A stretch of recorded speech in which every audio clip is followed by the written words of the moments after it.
fleeting glimpses of things seen through a veil darkly. Do we understand the meaning of these visions of life? Why we are here and how little of our existence we truly understand? Tonight we will talk of these things on The Other Side. Welcome to The Other Side. I am Jim Harold and so glad to be with you once again. And one thing that I think that we lose in the West many times is respect or connection to our ancestors. And it really is amazing if you go back, so much of what we are is a part of our ancestors. And I think we lose sight of that sometimes. And the idea of tapping into the wisdom and the power of our ancestors, I think, is a very interesting idea. And today we're going to talk about Ancestral Whispers, a guide to building ancestral veneration practices. And our guest today is the author of that book, Ancestral Whispers, and I'm talking about Ben Stimson. He is a therapist, lecturer, student, and spiritual director. He has developed courses on a variety of topics, including ancestor veneration, the power of story, and folklore. When not working with clients or writing, Ben is engaged with his areas of study: religious studies, medieval and classical studies, folklore, and spirituality. You can find out more at his website at benstimson.com. Ben, thank you for joining us today. It's absolutely a pleasure. Thank you for having me on, Jim. Why did you decide to write this book? Well, it really came out to head. I apologize if people can hear my dog in the background. That's okay. We have dogs here too. That's a part of life. I think it makes you more human. It no does problem. make us more human. Absolutely. So the book really came at the head of a lot of my own ancestral healing. I'm a therapist in my regular life, and during the time of kind of fermenting this work back in 2018-19, I'd gone through a more of a spiritual journey for myself around my ancestors. I'd also done a lot of therapeutic ancestral work, and so it really kind of culminated in me bridging those two aspects of my life. And I put together a course on ancestral work, particularly around kind of working with family systems and working with the family story. And so I put this course together. I did a lot of background work in building and developing something that would be experiential for my clients. And then the pandemic hit. We were suddenly surrounded by death. I lost most of my clients, not to COVID, but because of financial stresses. And so I had a lot of time, this material that I put together, and I thought, this feels right in the communities that I run with, the pagan community, the African traditional community, and general spiritual community. There seemed to be an interest in ancestor work, but not really a knowing of how to. There's only really, if you look at the publishers, there's only maybe about 10 or 12 major books out in the past 10 years. And so I thought, this is something I can do. And this is also something that can, keep me occupied during COVID lockdowns. Now, I want to get your estimation if this is a fair statement. When we look at our ancestors, I think we tend to underestimate how powerful they are and who we are.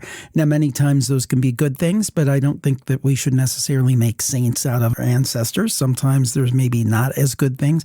But is it overall, do you think it's true that we underestimate how important ancestors are and how important they are to who we are? Absolutely. And I think that is a cultural thing. If you look at most of the traditional cultures around the world, ancestors are embedded in the fabric of society. The ancestors could be living in, the necropolis of the city of the dead over the hill. There can be an ancestor shrine in every single home. And so I feel like our connection with our ancestors, partially because of kind of how Western culture has gone, is really divorced. And that's part and parcel with that disconnection from death, the reality of death, what death looks like on a physical level, what it looks like on a spiritual level. And so I think we underestimate our ancestors because partially our culture only sees our dead as being off in some far remote heaven or hell or afterlife somewhere. The idea that the dead are still here with us in some way is very alien and foreign to us. And I think that that's very easy for then us to see the ancestors as being disconnected and then to underestimate. Now, what kind of benefits does connecting with your ancestors bring? What can they, I'm assuming it's multifaceted and there's many different things. What are some of those things that making that connection can do? Well, I think it depends on where you're coming from it. A lot of the work around ancestor work in the Western spiritual sense in the past 10, 15, 20 years really has come from that space of ancestral magic, wanting to use ancestors as guides in order for us to fulfill our life goals. I think another part of that is grief work, a lot of interest in finding our own identities in the stories of our ancestors, and also dealing with grief. Ancestor work is often a way that people can deal with grief. And so the benefits of incorporating ancestors in a spiritual sense in our life is really to bring us back into, I would say, a sense of community, a sense of self, and also a sense of empowerment. Because I think a lot of people who go on the genealogy route can go down rabbit holes of discovering their family story. And in that way, they can often get lost in that story. And they can bring and reinforce the family stories that have been passed down that may not have been very healthy, or challenge those. So I think really the biggest benefit from my perspective is coming back to a sense of self and into a sense of community. So, Ben, there's a lot of people listening who may not be as steeped in pagan practices and those kind of things. So when you talk about the work, when you talk about practices, specifically, what are you talking about? Absolutely. So in a general sense, what we're talking about here is ritual work. We're talking about incorporating the ancestors into your daily routine, whether it be setting up an altar or a sacred space in your home, bringing in the ancestors into that space, going and engaging in ritual connected to the ancestors. I think many of your listeners will be knowledgeable on the Bardo rituals and the traditions of the Bardo state. That idea of setting up and engaging with the ancestors through that ritual. Oftentimes, a lot of people will do seance work and mediumship work. That is another form of ancestor work too, if you see it that way. And so engaging in going and speaking to the dead through divination, through mediumship, through any of those ways. So really a visceral, a lived experience, and not just a mental thinking about the ancestors. It's relating to the ancestors in your daily life. So can you give us an example of one? Absolutely. So something I do is, and I have an ancestral shrine. So that is a space that's dedicated not to my deities, not to my guides, but only to my ancestors. And I have images of my blood relatives on there. I have also images of my affinity ancestors, those ancestors who contributed to who I am and various parts of my life. And I honor them there. So I go and I offer food, I offer water, I offer drink, I offer prayer, I talk to my ancestors in that way. It's a space that I can go to commune with them. It's a space that I can remember them through, bring them into my life through. And it's a portal in many ways. That's really what an altar space is, in my opinion. It's a portal to communication, to relationship. In other general senses, there's certain holidays like Halloween, Samhain is coming up, and I often spend the night communing with the ancestors. I might put on some good music, I might make a good meal, and I might offer some of that meal to the ancestors, light incense. On particular birthdays, I might go to. I can't go to the cemetery where my most of my family is, because that's in the UK and I'm in Canada. But if I was in the UK, I would go to their gravesite and I would lay flowers, or I would do something to remember them by. I might go to the church and light a candle for them. But it's really that going and doing something as opposed to just sitting in a chair thinking about them. Now, how do those kind of rituals manifest? Is it kind of an internal knowing? Is there visible manifestation? What kind of manifestation of these practices do you see? I think that this is where the idea of tradition and culture comes in. So culture, all cultures have rituals of remembrance. All cultures have rituals that we engage with all the time. And so for a lot of it, it is picking and choosing rituals that are going to be meaningful for me, but also meaningful to my ancestors. So when I said about going to the church, for example, I know a lot of people in the pagan community and alternative spirituality communities, they have an uncomfortable relationship with churches or synagogues or mosques because they spent time coming out of those traditions. Oftentimes, when relating to the ancestors particularly, it's important to find rituals and find ways of relating to them through these rituals that are going to be meaningful. And that's where culture comes in. So, those are very particular faith-based rituals. Other rituals can be something like engaging in a family tradition like Thanksgiving, bringing out great-grandmother's or grandmother's favorite pot to serve whatever in, right?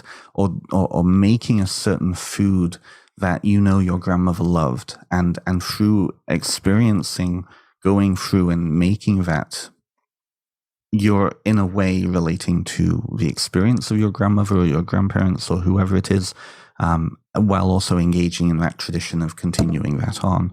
So I think that it's both. I think that there's a cultural element there, engaging with cultural traditions.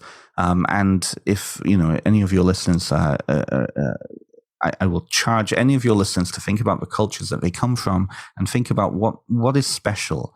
What is the traditions that give you that sense of, coziness, right? Those might be the type of traditions that you would want to engage with even after your ancestors are gone, and engage with them in that. There are also those pieces of an internal knowing, right? So engaging with the ancestors can often be sharing your life with them. And so if you're doing a ritual specifically dedicated to the ancestors, engaging with them by including something of your own life, right? If you enjoy a certain, I keep coming back to food because food is such a visceral ritual component for me. But if you enjoy a particular food, sharing that with your ancestors can be a very powerful moment of sharing. It's really a worldview of seeing the ancestors as being capable of being accessed, as opposed to them being just in a remote space, right? You're personifying the ancestors again. You're making them persons again, because death often, in a cultural way, strips them of that personhood. Now, I believe in the book you talk about the great before. Can you talk about the great before, what it is and how it comes to play here? Yeah, of course. So the first part of the book is all about worldview, and it's testing people's worldview. It's talking about worldview, and part of that is looking at personhood. Kind of how do we become people? And in some traditions, there is this concept called the great before. And if anybody's watched the Pixar movie Soul, that's what this is essentially about. It's this idea in some traditions that there is a space that spirits exist and are created in, and they exist there before their time on Earth. It's that idea that when you are born, you're not created when you're born. There's part of you that has existed for a very long time. And the great before becomes almost like an inverted afterlife. In some traditions, it is the afterlife, and that's where the idea of reincarnation comes in. So it's the space in between lives. And the great before is really a space, I think, in some traditions where souls are able to kind of plan out what the blueprint of their life is going to be. This is where the idea of soul contracts come in. We engage with other spirits that certain things will happen, will come into each other's lives, and we will impact our lives on Earth for teachable moments, right? And ultimately, in those traditions, the great before also becomes the afterlife. We return back to that space to prepare, to rest, and to plan out our next life, or to just chill until we're wherever we go next happens, right? I was looking at some of your writing, and you talk about maybe broadening the definition of an ancestor. We tend to think of ancestors as blood relatives, full stop. Absolutely. But Absolutely. You say that maybe that is a little bit too narrow. Yes, very much so. So this is one of my absolute favorite parts of the book, and it's something I'm really expanding in my own life. So culturally speaking, the Western world tends to really only look at blood relatives. And this is why when one of the major questions I get all the time is, can I work with my adopted ancestors? If I'm not related to them by blood, they're adopted, can I still work with them? And the answer comes down to, how do you even see what an ancestor is?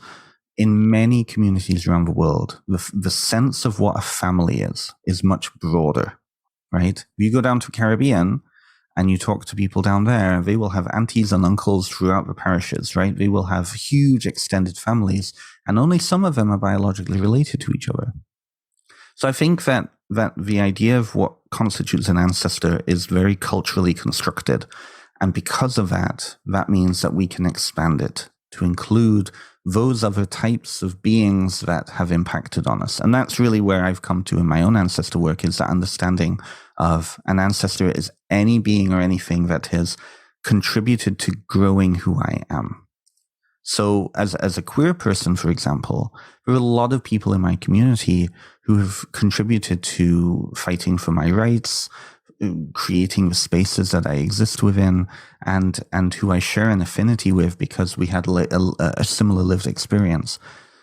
I think everybody has those types of ancestors. Any professional person is living and existing in the footsteps of other people before them, and that is ancestral, right? So I feel like if we begin to expand the concept of ancestor, we then begin to be able to embrace relationships of all sorts of different beings, and not all of them human. That's the other piece too. When you look at history, there's a lot of cultures and a lot of communities and a lot of families that derive descent from mythological beings, from legendary beings that may not have existed in a way, but the relationship is still there. So it really moves then ancestor work from one particular type of blood relationship to then embracing other forms of relationship. And that I think is really empowering and powerful, and can speak to many people's experiences in life, as opposed to just this narrow little category that we've put the ancestors. Now, this might seem like a selfish or odd question, but let's say if we go back and look at ancestors, and there's something that maybe an ancestor was particularly gifted at.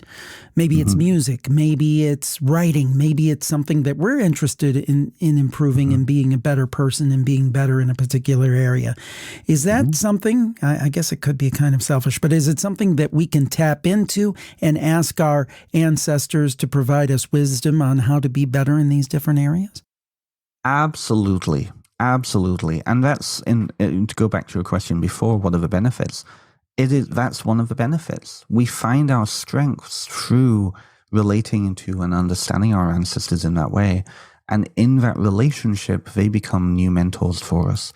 This is the reason that affinity ancestors exist in the first place, right? I know a lot of storytellers who look to Shakespeare as an ancestor of their craft, and they derive inspiration from him. And many of them also derive direct mentorship from him. They work with him in a spiritual sense. And I think that's one of the reasons that they're there. In the same way that we mentor and assist and aid the people in our lives now, whether it be biological children, whether it be adopted children, whether it be children of affinity, right? I think that's really the part of that relationship building that's really important. So I can anticipate your next question. What are the metaphysics of that? Well, there's many metaphysics, right? On a biological sense, there may be certain things that are predetermined by genetics, in which case then looking through that, if somebody is more mechanically minded or musically minded or whatnot, that's in our DNA. We can tap into that within the limitations of our own biology. in a family system way, the story of those individuals can be passed down through the family.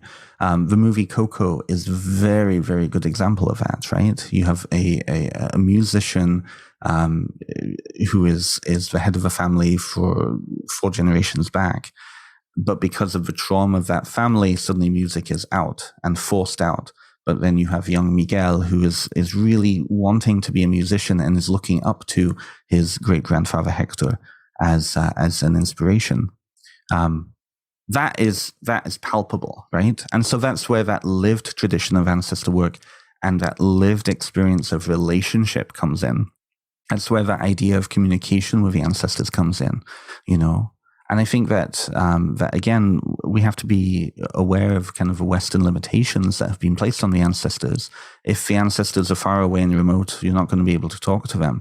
But if they're here with us, existing in a sense, then why not access them? Why not go to great grandmother? Why not go to the head of your profession or the founder of your profession and seek them out? And there's many, many ways that people can do that, but absolutely. And I don't know that it is selfish.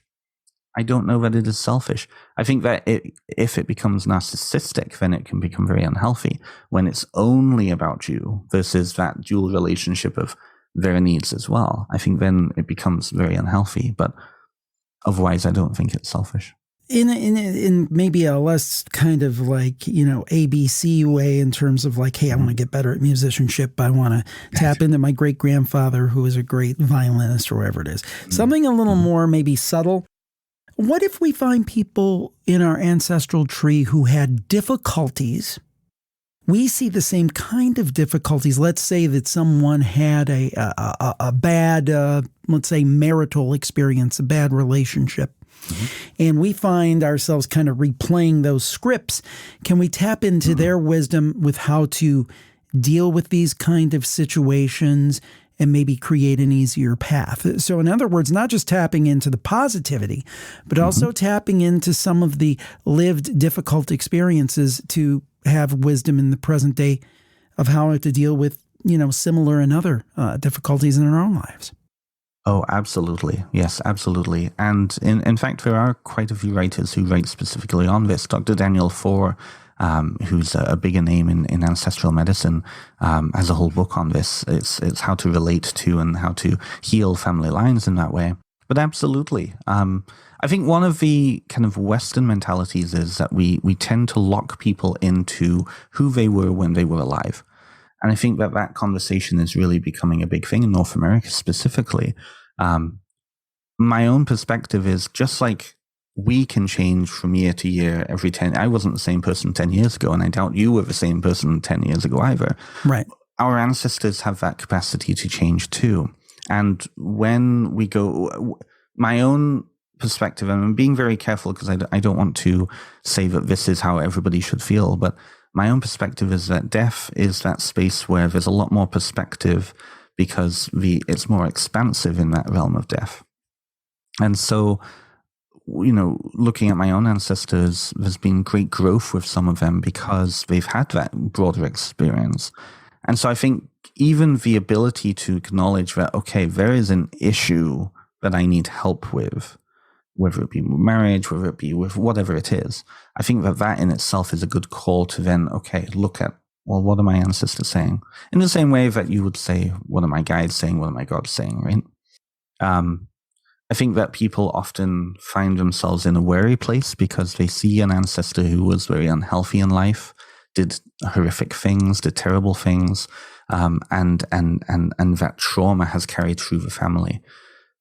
That then can become an issue of, well, what are we actually dealing with here? Are we dealing with the story of that individual, or are we dealing with that individual as they are now? And I've found that oftentimes the two are not the same, and I think that it depends on the case by case basis, but that's the wisdom of the ancestors to go to those individuals who lived through those experiences and seek what wisdom they have. Now, that being said, there's also a danger in that too, depending upon if that person is healthy now.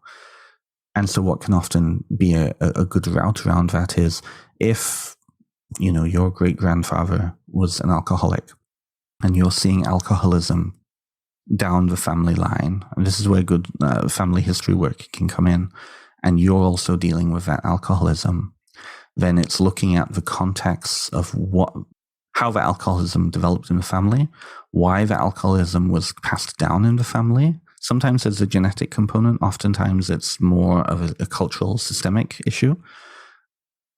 And if that individual is still unhealthy, if the energy is just not feeling great, the energy is feeling like they're still in the dark place, you go to their elder, or you go back to the elder that will be healthy to be able to really give you the support of the whole network. Because the family line just extends over and over and over again, it gets bigger the further back you go, right? Mm-hmm. Mm-hmm. And very, very interesting indeed. So for people listening who maybe are not necessarily steeped in paganism or these practices, is this something that's still accessible, or is this like, if we're looking at like in the States, we have our 101, our 201, our 301, our 401 if we're in college. Is this something that can be accessed by a 101? Is this something that you can access for beginning? Are these more advanced techniques? So my book in particular, I wrote so that it was non-denominational. It was very important for me to be able to apply this to as many people as I could. And so I don't come from a purely pagan perspective in this. It's written with many, many examples from around the world. And in many ways, it's just one big, long therapy session. So it's a coaching method. It's asking the good questions. There's a lot of journal prompts in this. So this is, I'm not going to tell anybody what to do in this. I don't really give anybody a tradition to follow in this. Anybody of any tradition can pick this book up, hopefully, and find something in it for themselves. The first part of the book is all about exploring worldview and asking readers, what is your worldview? What are your beliefs? Really test those beliefs out for yourself so that you can take ownership of it. The second half of the book goes through various parts of a lived ritual practice and how that ritual practice can be used. And I give many examples of many traditions around the world, again, to apply to as many people as possible. I certainly have, I come from a multi-spiritual background. I practice 4 or 5 spiritual traditions, and each of them have informed me how I see the ancestors. And I think a lot of people in general spiritual bases come from that multifaceted perspective. So this is a 101 with a little bit of 201 here and there, but it can be applied for anybody. Well, again, it's been a lot of fun to discuss this, something a little bit different than what we usually discuss, but very, very interesting indeed. And I've always believed that I've had a moderate interest in genealogy. I've always been fascinated with the idea that, for example, in my family, there was someone back far enough who actually fought in the American Revolutionary War. And to me, that's amazing. That and that's really, actually, if you look at the big picture of time, that's not even that long ago. But just something like that was amazing to me, that somebody in my family did that. And probably, there's some great annals of achievements and probably some not so proud annals of things that weren't quite as positive. But the point being, I always have felt that we kind of devalue and de-emphasize our ancestors. So it's really good to see someone talking about it. Ben, how can people find the book and tap into all of your work? Absolutely. So best place to go is my website, benstimson.com. That has all of my social media on there. That has the link to the book. For those of you who are in the United States, you can get the book straight from llewellyn.com. And on the Llewellyn website, there is actually a couple of chapters that you can read for free, and you can get a sense about what the book is, or the feel of the writing and whatnot. So that's a freebie that's on there. You can also order it straight through Llewellyn or anywhere you get books, Amazon. But I do ask that if you do buy the book and you like it, please leave a review because that also helps. And I hope that you enjoy it. Well, thank you so much for joining us today. Certainly appreciate it. And I hope that folks check out the book. Thank you again, Ben. Thank you so much, Jim. Thank you.